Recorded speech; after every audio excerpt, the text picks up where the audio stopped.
जन जन के नेता मधुसूदन यादव जी फिर से महापौर के चुनाव में कंटेस्टेंट है और 51 वार्ड है यहाँ पर। मैं सोचता हूँ कि जिस तरीके से राजनांदगांव सदैव भारतीय जनता पार्टी के साथ होती है, माननीय मुख्यमंत्री पूर्व मुख्यमंत्री डॉक्टर रमन सिंह जी का बड़ा काम है यहाँ पर, और स्वयं मधुसूदन यादव जी उनका भी गजब का जनसंपर्क है।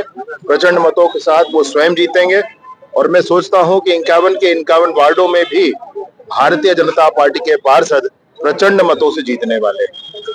नक्सल मोर्चे पे लगातार फोर्स अच्छी काम कर रही है, नक्सली बैकवर्ड पूरे प्रदेश। विष्णुदेव जी की सरकार में मैं आपसे कहना चाहता हूं कि सारे मसलों पर विशेष रूप से अमित शाह जी का संकल्प बड़ा है, विष्णुदेव साय जी का मार्गदर्शन बड़ा है और इस तरह काम करते हुए नक्सलवाद मार्च 2026 तक मैं सोचता हूं कि समूचे भारतवर्ष से सशस्त्र नक्सलिज्म समाप्त हो जाएगा।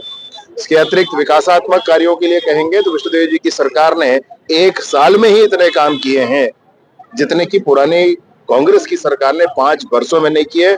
5 वर्ष में उन्होंने सिर्फ घोटाले किए। कोयले का घोटाला कोई भूला नहीं है, अब भी उनके नेता और अधिकारी जेल में हैं। पीएससी का घोटाला कोई भूला नहीं है, नौजवान तो उसको लेकर के पीड़ित हुआ करते थे, आज वो जेल के अंदर हैं और जेल के सलाखों में के अंदर जितने हैं उतने और जाएंगे पीएससी घोटाले में। यह भी बड़ी स्पष्टता है इस विषय पर।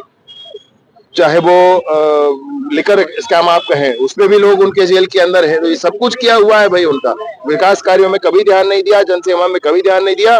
प्रधानमंत्री आवास के लिए लोगों को 5-5, 6-6 सालों तक लटका कर रखा, कहा कि प्रतिमाह 500 रुपया माताओं बहनों को देंगे, 5 बरस में 5 रुपया नहीं दिया। और अब विष्णुदेव जी की सरकार में 20 लाख से अधिक महिलाओं को शहरी क्षेत्रों में महतारी वंदन की राशि 11 किस्त अब तक मिल चुकी है। प्रतिमाह 1 और 2 तारीख को उनके खाते में राशि आ जाती है। ऐसे बहुत सारे काम माननीय विष्णुदेव जी की सरकार में किए जा रहे हैं।